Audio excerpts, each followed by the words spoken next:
ஒரு ஆச்சரியமான கேள்வி. நீங்க டெய்லி சாப்பிடுற அந்த பளபளப்பான வெள்ளை அரிசிக்கும் ஒரு காலத்துல ஆயிரக்கணக்கான மக்களை பாதிச்ச ஒரு பயங்கரமான நரம்பு நோய்க்கும் ஒரு டைரக்ட் கனெக்ஷன் இருக்குன்னு சொன்னா நம்புவீங்களா? ஆமா, அது வெறும் கனெக்ஷன் இல்ல, அது ஒரு மருத்துவ மர்ம கதை மாதிரி. கேட்கவே ரொம்ப இன்ட்ரெஸ்டிங்கா இருக்கே. அந்த மர்ம கதை தான் இன்னைக்கு நாம ஆழமா பார்க்க போற இந்த விஷயத்தோட திறவுகோல். நிச்சயமா. ஒரு சின்ன உணவு பழக்கம் ஒரு தேசத்தோட ஆரோக்கியத்தையே எப்படி மாத்துச்சுன்றதுக்கான ஒரு முக்கியமான பாடம் அது. சூப்பர். நாம இன்னைக்கு பார்க்க போறது யூனிட் 10 பயோமாலிக்யூல்ஸ்ல இருந்து ஒரு மிக முக்கியமான டாபிக், வைட்டமின்ஸ். ஆமா, இந்த டாபிக் ஏன் முக்கியம்னா, ஸ்கர்வி, பெரிபெரி மாதிரி நோய்கள் ஏன் வருது, அதுக்கும் நம்ம சாப்பாட்டுக்கும் என்ன சம்பந்தம்னு இது நமக்கு கத்துக் கொடுக்கும். இது வெறும் எக்ஸாம்க்கு மட்டும் இல்ல, உங்க லைஃபுக்கே ரொம்ப அவசியமான ஒண்ணு. சரி, அப்ப ரொம்ப சிம்பிளா ஆரம்பிக்கலாம். இந்த வைட்டமின்ஸ்னா என்ன? நிறைய பேர் நினைக்கிற மாதிரி இது நமக்கு நேரடியா எனர்ஜி தருமா? இதுதான் நம்ம முதல்ல சரி செய்ய வேண்டிய ஒரு பெரிய தப்பான கருத்து. வைட்டமின்ஸ் தான் நமக்கு எனர்ஜி கொடுக்குதுன்னு நிறைய பேர் நினைக்கிறாங்க. ஆமா, நானும் அப்படிதான் நினைச்சேன். அது முற்றிலும் தவறு. வைட்டமின்ஸ் நேரடியா ஒரு துளி எனர்ஜி கூட தராது. வைட்டமின்ஸ்ங்கிறது ஆர்கானிக் காம்பவுண்ட்ஸ். நம்ம உடம்பால இத பெரும்பாலும் உருவாக்க முடியாது. அதனால நம்ம சாப்பிடுற உணவுல இருந்து தான் இத கண்டிப்பா எடுத்தாகணும். ஓ, அப்படியா? அப்போ அது எனர்ஜியே தராதுன்னா அதோட உண்மையான வேலை தான் என்ன? ஏன் அது இவ்ளோ முக்கியம்? ஒரு எளிமையான கற்பனை சொல்றேன். உங்ககிட்ட ஒரு பவர்ஃபுல் எலக்ட்ரிக் ட்ரில் இருக்குன்னு வச்சுக்கோங்க. அந்த ட்ரில் தான் நம்ம உடம்புல இருக்கிற ஒரு என்சைம். சரி. அந்த ட்ரில்ல வச்சு நீங்க ஒரு வேலை செய்யலாம்.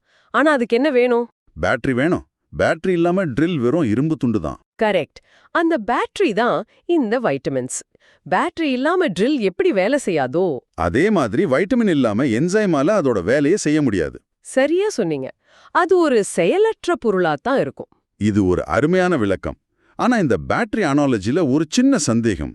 பேட்டரியை யூஸ் பண்ணா அதோட சார்ஜ் குறைஞ்சிடும் இல்லையா? வைட்டமின்ஸும் அந்த மாதிரி வேலை செஞ்சு தீர்ந்து போயிடுமா? மிக மிக நல்ல கேள்வி. இங்க தான் விஷயம் இன்னும் ஆழமாகுது. வைட்டமின்ஸ் ஒரு பேட்டரி மாதிரி இல்ல, ஒரு சாவி மாதிரி யோசிங்க. சாவி மாதிரியா? ஆமா, ஒரு பூட்டை திறக்க சாவிய பயன்படுத்துறீங்க. வேலை முடிஞ்சதும் சாவிய வெளியெடுத்துடலாம். சாவி தீர்ந்து போகாது. அடுத்த பூட்டை திறக்க அதே சாவிய பயன்படுத்தலாம். வைட்டமின்ஸ் இந்த மாதிரி தான். அது ஒரு என்சைமை ஆக்டிவேட் பண்ணுது. அந்த ரியாக்ஷன் முடிஞ்சதும் வைட்டமின் அடுத்த ரியாக்ஷனுக்கு தயாராயிடும். அது ஒரு கேட்டலிஸ்டோட ஹெல்ப்பர். சூப்பர். இப்போ சயின்ஸ் படி மாலிகுலர் லெவல்ல என்ன நடக்குது? மாலிகுலர் லெவல்ல வைட்டமின்ஸ் கோ என்சைம்ஸா செயல்படுது. உதாரணமா, வைட்டமின் B3ல இருந்து வர்ற NAD+ அப்படிங்கிற ஒரு மாலிக்யூல் நம்ம செல்ஸ்குள்ள எனர்ஜியை ரிலீஸ் பண்றதுக்கு ரொம்ப அவசியம். வைட்டமின் C ஒரு பவர்ஃபுல் ஆன்டி ஆக்சிடென்ட். ஓகே. அது நம்ம செல்ஸை டேமேஜ்ல இருந்து காப்பாத்துது. இந்த வைட்டமின்ஸ் இல்லைன்னா நம்ம உடம்புல எனர்ஜி உருவாக்குற ப்ராசஸே நின்னு போயிடும். சரி, இப்போ எக்ஸாம்ல எழுத ஒரு ப்ராப்பர் டெஃபினிஷன் இருந்தா நல்லா இருக்கும். கண்டிப்பா இத நோட் பண்ணிக்கோங்க. Vitamins are organic compounds required in small amounts for normal metabolism, growth, and health. Most cannot be synthesized by the body and must be obtained from food. சுருக்கமா சொன்னா, வைட்டமின்ஸ் நேரடி energy source இல்ல, ஆனா எனர்ஜியை வெளிக்கொண்டு வர்றதுக்கு என்சைம்ஸுக்கு உதவுற ஹெல்பர்ஸ். அதுதான் சரியான வார்த்தை, என்சைம் ஹெல்பர்ஸ். இந்த சாவி பேட்டரி அனாலஜி எல்லாம் நல்லா இருக்கு. வேற ஏதாவது வழியில இது இன்னும் ஆழமா மனசுல பதிய வைக்க முடியுமா? நிச்சயமா. வைட்டமின்ஸ ஒரு கார் என்ஜின்ல இருக்கிற ஸ்பார்க் பிளக்ஸ் மாதிரி யோசிச்சு பாருங்க. Spark plugs? ஆமா, என்ஜின்ல ஃபியூல், அதாவது பெட்ரோல் இருந்தாலும் ஸ்பார்க் பிளக்ல இருந்து ஒரு சின்ன ஸ்பார்க் வந்தாதான் என்ஜின் ஸ்டார்ட் ஆகும், வண்டி ஓடும். அந்த ஸ்பார்க்கு தான் வைட்டமின். வைட்டமின் டெஃபிஷியன்சிங்கிறது ஒரு தேஞ்சு போன ஸ்பார்க் பிளக் மாதிரி. என்ஜின் ஸ்டார்ட் ஆகாம சத்தம் மட்டும் கொடுக்கும். புரியுது. நீங்க அந்த ஸ்பார்க் பிளக்க மாத்தினா, அதாவது வைட்டமின் சப்ளிமெண்ட் எடுத்தா, என்ஜின் திரும்பவும் சீரா இயங்க ஆரம்பிக்கும். Here's where it gets really interesting. இந்த வைட்டமின்ங்கிற ஒரு கான்செப்டே எப்படி உருவாச்சு? ஏன் நாம இத பத்தி படிக்க ஆரம்பிச்சோம்? இதுக்கு பின்னாடி ஒரு பெரிய வரலாறு இருக்கு. பல வருஷமா மாலுமிகள் நீண்ட கடல் பயணம் போகும்போது அவங்களுக்கு ஸ்கர்வின்னு ஒரு கொடிய நோய் வரும். ஈறுகள்ல இருந்து ரத்தம் வரும், பற்கள் விழும், கடைசியில இறந்துருவாங்க. ஆமா, இது ஏதோ சாப்பமோ கிருமியோன்னு நினைச்சாங்க. ஆனா ஒரு டாக்டர் சிட்ரஸ் பழங்கள், அதாவது எலுமிச்சை, ஆரஞ்சு கொடுத்த மாலுமிகளுக்கு இந்த நோய் குணமாகறத கண்டுபிடிச்சார். அப்போதான் முதல் முறையா ஒரு நோய் கிருமியால இல்ல, சாப்பாட்டுல ஏதோ ஒரு பொருள் இல்லாததால வருதுன்னு புரிஞ்சுக்கிட்டாங்க. வாவ், இதுதான் திருப்புமுனை. ஆனா இதுக்கும் விட்டமின் சிக்கும் என்ன தொடர்பு? அங்கதான் ஒரு ஆச்சரியமான பயாலஜி உண்மை இருக்கு. பெரும்பாலான விலங்குகள், நாய், பூனை மாதிரி அதோட உடம்புலயே விட்டமின் சிய தயாரிச்சுக்கும். ஓ, அப்போ அதுக்கு ஸ்கர்வி வராதா? வராது. ஆனா பல மில்லியன் வருஷத்துக்கு முன்னாடி நடந்த ஒரு ஜெனடிக் மியூட்டேஷன்னால மனிதர்கள், குரங்குகள் மாதிரி சில உயிரினங்கள் அந்த திறனை இழந்துடுச்சு.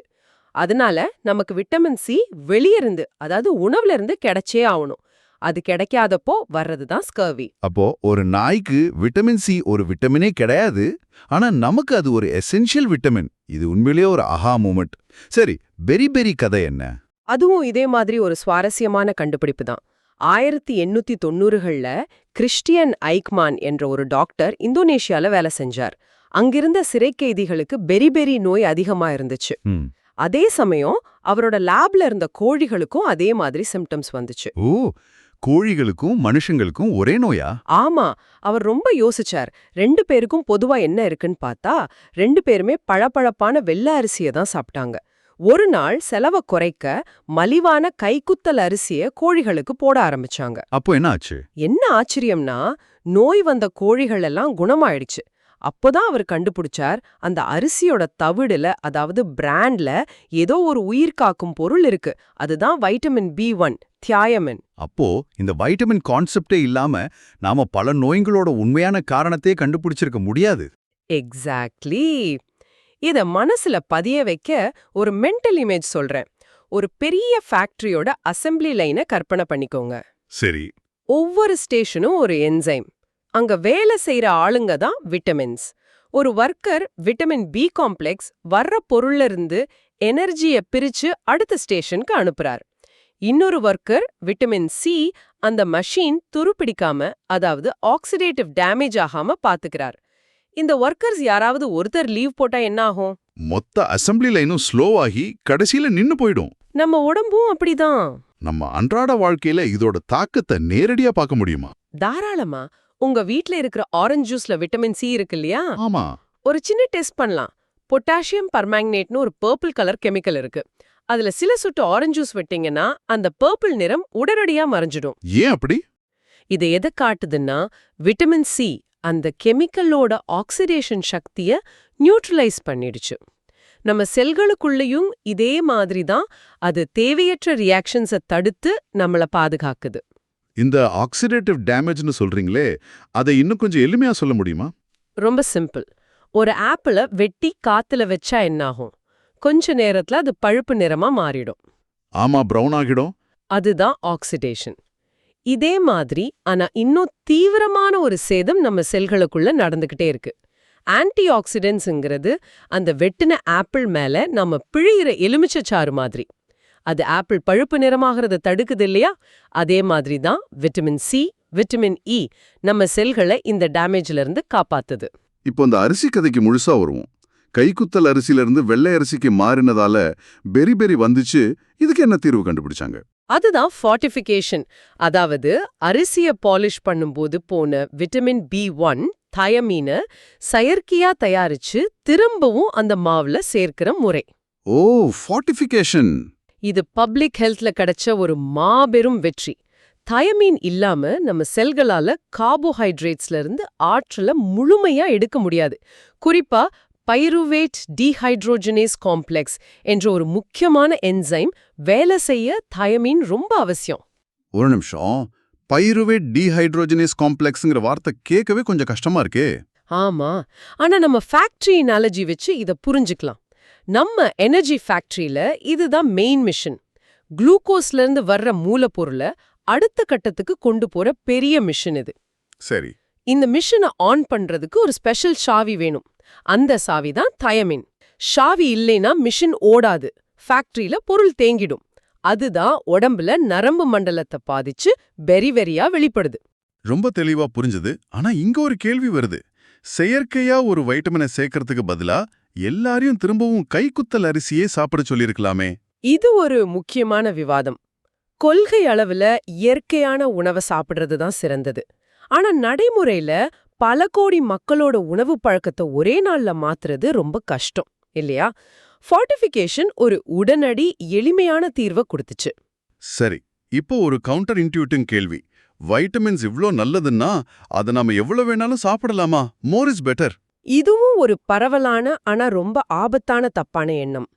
வாட்டர் சால்யூபிள் வைட்டமின்ஸ், அதாவது பிஎன்சி, அதிகமா எடுத்துக்கிட்டா உடம்புக்கு தேவையானதை வச்சுக்கிட்டு மீதியை யூரின் வழியா வெளியேத்திரும். ஓகே. ஆனா ஃபேட் சால்யூபிள் வைட்டமின்ஸ், அதாவது ஏ, டி, இ, கே, நம்ம உடம்புல இருக்கிற கொழுப்புல கரையும். அதனால அது உடம்புல ஸ்டோர் ஆகும். அதிகமா சேர்ந்தா அதுவே விஷமா மாறிடும். அதுக்கு பேரு ஹைப்போவைட்டமினோசிஸ் இருக்கு.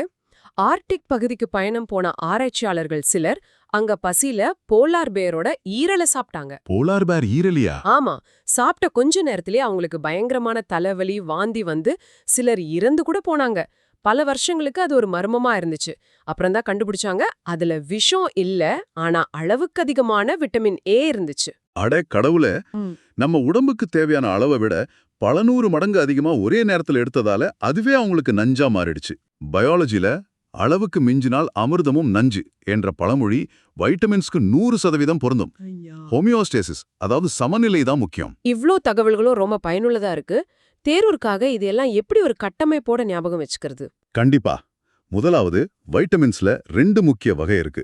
ஃபேட் சால்யுபிள் வைட்டமின்ஸ் ஏ, டி, இ, கே.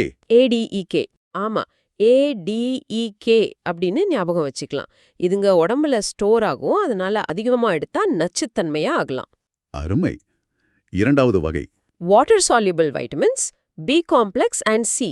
இதுங்க உடம்புல ஸ்டோர் ஆகாது, அதிகமா இருந்தா வெளியேறிடும். அதனால இதை நாம தினமும் உணவுல எடுத்துக்கிறது அவசியம். அடுத்ததா அதோட மிக முக்கியமான வேலை.